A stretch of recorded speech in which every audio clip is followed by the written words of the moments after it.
Hello my dear friends, welcome to the Arty Mummies Art Fundamentals number 3, DIY Grayscale and Understanding the Way Tone Tricks Our Brain.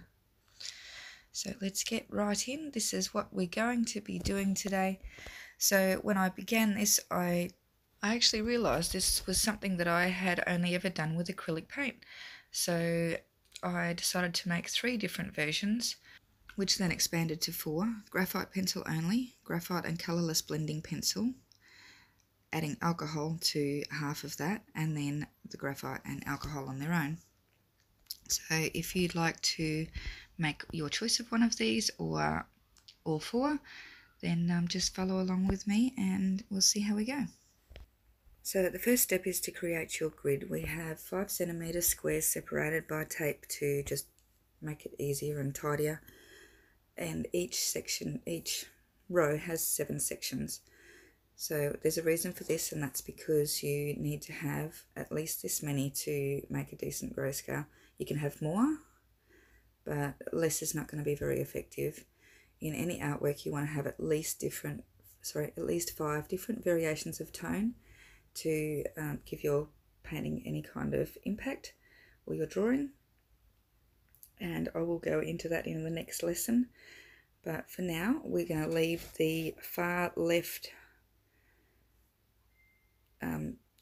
one here blank, and we're going to begin with the second square with your lightest pencil and just make a very light tone onto that piece. And if you're doing like me and making 3 or 4 different ones so that you can compare how the different mediums work with your pencil, as in different ways of blending and different tools you can use, then do each one at a time, as you'll see me do, so that you end up with them all beginning with the same amount of graphite on each square, and that way you know what you're dealing with. You've got sort of a control happening with that.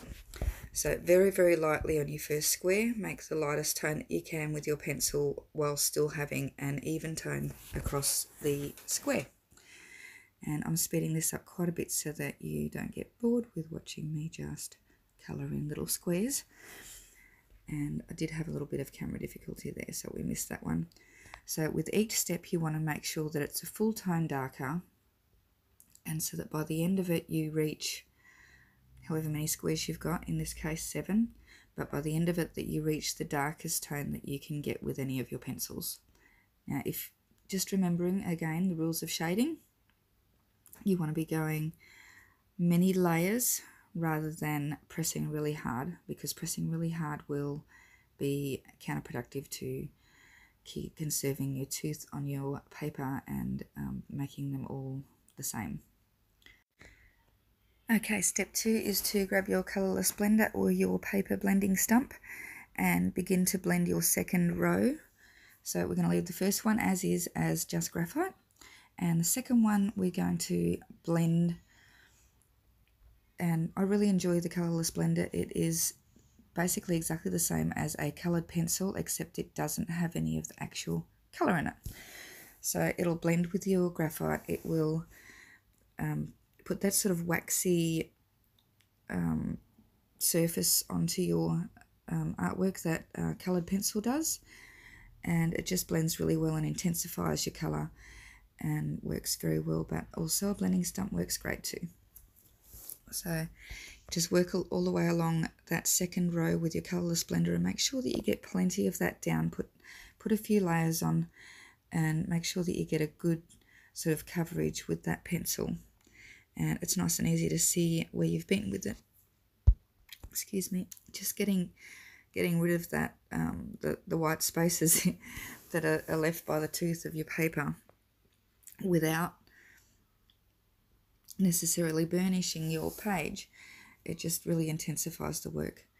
Now I decided that at this stage to separate this one into half, and when I use the alcohol, this is 97% alcohol, and you can use there's specialized products for doing this, blending liquids.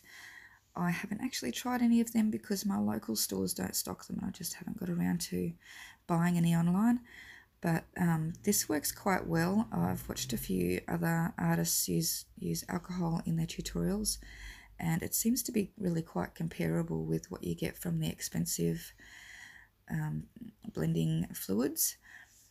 And I just buy it from the chemist, and it's not that expensive at all. So works well. You just apply it with a cotton bud, and be careful not to rub your page too much. Make sure that you blot off your cotton bud before you apply it to your paper, otherwise you're going to get bleed and too much moisture on your paper. Don't rub too much because you are actually wetting it, and you don't want to like rub a hole in your paper. So just very, very gently rub that over, and it basically sort of melts it together and intensifies the colour in a sort of similar way to what the colourless blender does, but it's using sort of a wet medium to do it. I like both methods. I think that the alcohol blending is a little bit more intense, and I especially love that it's even more intense when you use the colourless blender and the alcohol.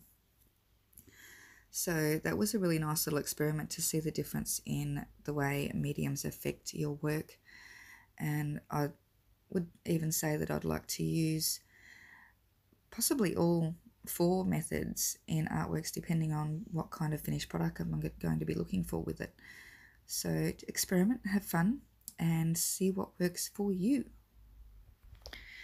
So as you can see, I have pulled off my tape. I've got all those lovely neat edges. Now I've got my little X-Acto knife there, and I'm cutting them out. Be careful not to cut off your white. Make sure that you get all 7 of those squares in your strip. Now I would also recommend in the next step, when I cut a little hole out of the middle, that you probably start with the one that you use the alcohol on. I used the one that had the just graphite, and it did get a little bit messy handling that one. So it might be an idea if you have the opportunity, or if you have it, to use a sealing spray on it possibly before you start handling it. Otherwise you might end up in a little bit of a mess like I did.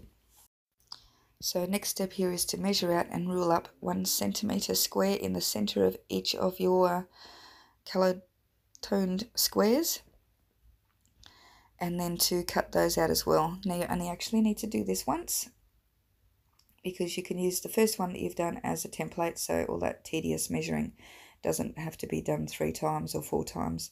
You can just do it the once, and then use that as a template and cut out all your little squares in that way. And once you've got that, you're done. You have your tonal range checker cards all ready to go and use, and the next step is how to use them.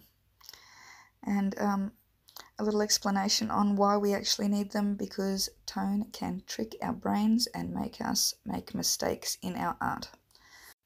So here we have the glass cup that we did in the previous tutorial, and just an example of how you can be tricked, or how you can check on your work. If you've got your reference in front of you, you can hold your card up to check on what you're actually looking at, and then compare that to what you've got down on your paper. And alternatively, you can check it with a photo reference to say, well, what actual colour is that? That dark colour and light colour right next to each other, you might guess them to be only 1 tone apart, but actually when you put your colour checker on there, or your tonal checker on there, they're actually 2 full steps in your tonal range. So you can very easily double check on your work and make sure that you've got the right tones in the right places. And that's especially apparent when you've got very dark next to very light. You can easily be tricked by sort of not realizing how dark that dark is, or how not dark that dark is, because it's next to light, and vice versa. So that's one way that we can use our tonal checker to improve our work and to check on our tonal values and make sure that we've got them correct. And most of you have seen this before. It just emphasizes how our minds can trick our brain. I'm sorry about the lighting on this, but you can see that grayscale in the grey tone inside that black square looks very, very light. It doesn't look too far away from the white in the next one. And then we go up to the other end and look at the grayscale colour on under the white square, and it looks quite dark. Now I would guess, just by looking at that, that the light colour is one step darker than the mid-tone, and I would expect that the one in the dark square is one step lighter than the mid-tone. And you can see that it completely tricks your brain, because when I take this card off and check it against my grayscale, both ends are exactly the same and they are the middle colour. So just being one full tonal step off in your estimation can actually make quite a big difference to how your artwork looks at the end of the day. And using a grayscale checker is a really simple, easy, quick way to make sure that you don't make those kind of mistakes, and just to double check your work and be sure that your brain isn't being tricked by your eyes. Well, that's all for today, and I hope you found this video useful and helpful and enjoyed making your own grayscale checker. And if you did enjoy this video, please like and subscribe and hit the notification bell so that you can get more. And I look forward to seeing you in the next video, where I'll teach you how to use tone effectively. Thank you so much for your support. I look forward to seeing you next time.